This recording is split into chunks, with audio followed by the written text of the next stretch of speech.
of the most magical parts of Papua New Guinea is the remoteness.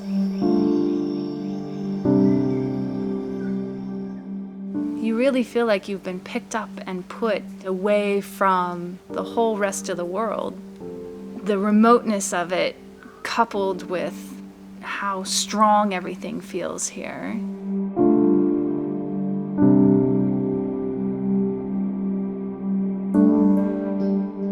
And I think one aspect of this trip that everybody was very curious about is the diving, obviously. I, on purpose, didn't try to expect anything.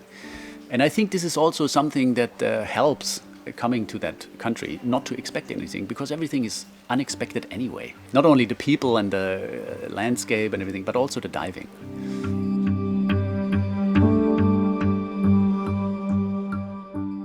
The reef and the coral is very, very healthy. It's an abundance of fish life. But on top of it, it has the connection to the above rainforest right there. And you're diving right on the edge of it.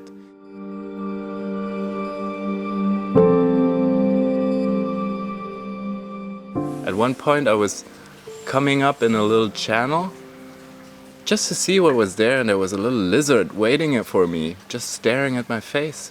A beautiful one. The top of the reef and the karst stone, the ground of the forest, they kind of come together and they form these little swim-throughs and little caves. There's a lot of stuff to explore there on the edge.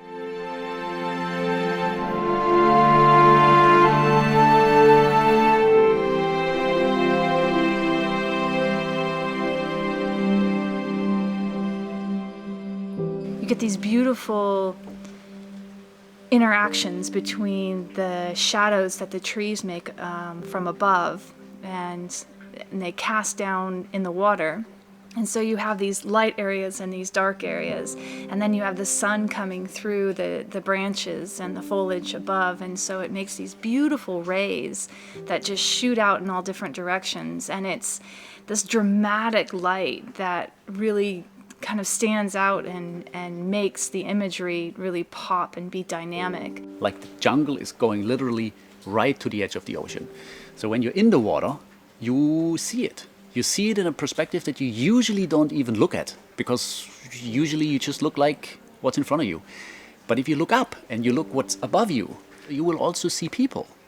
You see people in canoes looking down at you, and you realize that even though you feel like there's nothing around and it's completely in solitude, there are still people connected with all that.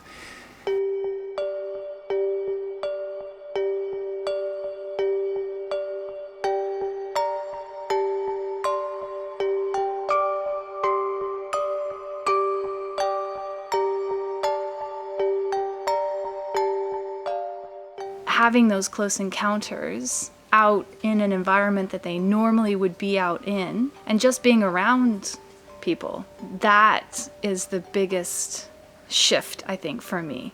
And that was the most important part of that moment for me. It wasn't just the pictures, it was feeling like it was a true movement into this whole project and starting to understand how things are here.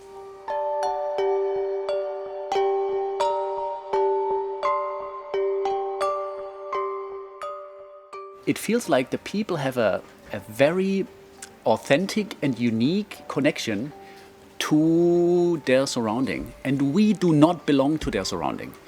Like in many other places, I would have to imagine how it would have been years earlier when people were not so used to guests.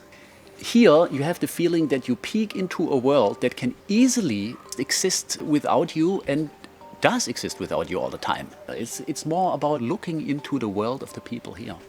And it's not one world, it's 800 different languages. It's every island has a completely different culture.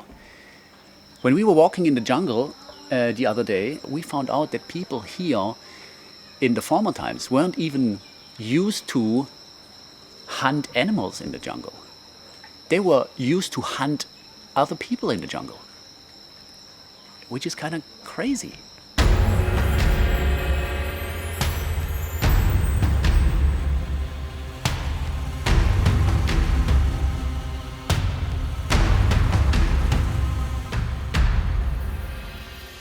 And it's also something that everybody kind of thinks before coming to Papua New Guinea is about the cannibalism. What is it really about? And do people still do that here? When we discovered that cave with all the skulls, and Gilbert, our guide, was talking about it, it was very interesting to learn about what the people's reception is of their own history.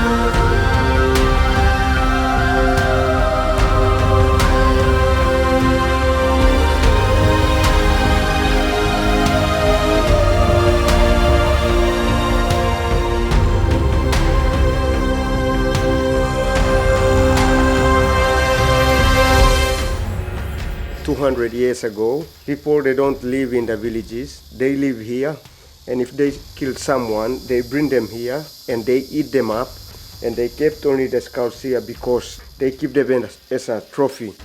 I asked my father, and he said it tastes exactly like a chicken, quite tough. But when the missionaries came in 1880s, then totally everything stopped. In the cave, of course, we wanted to shoot pictures there, but still we were hesitating, not only because it's human remains, also because it's an archaeological site of high importance for these people and it's their cultural heritage. They were comforting us that it's all right, and they were super fine. They were just curious and they were happy to show us. At one point, half of the village was sitting in the cave just watching us doing our thing. Just being there, the energy, it feels different. And it again helped me feel like I was learning more and more about this culture and this particular area.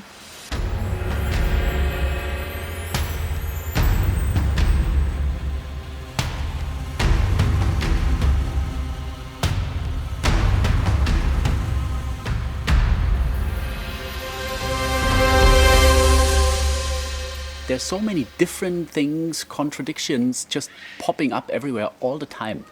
So we are still trying to find that balance, how we can manage to collect things, but also at the same time digest what we actually see. Being able to identify the stories that we want to tell, and the sad part of it, there will also be a lot of stories that we just have to say no to and will not be able to follow. See, now that we're sitting here doing that, the kids are already start playing out on the pier, and we've been talking about shooting that because we just love the kids, and now we're sitting here, we can't do that. So we would have to stop the interview now and go over there, and we would get in big trouble because we just can't finish everything in time.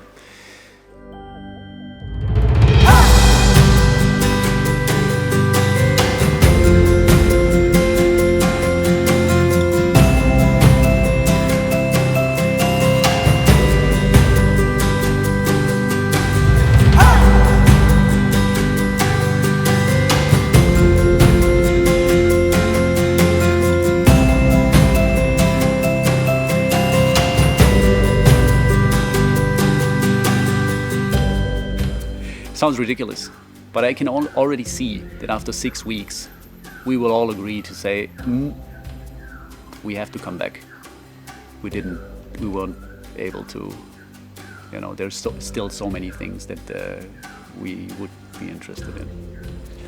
And I think that's what it's about. 800 different languages. You can easily spend 6 weeks only in this area.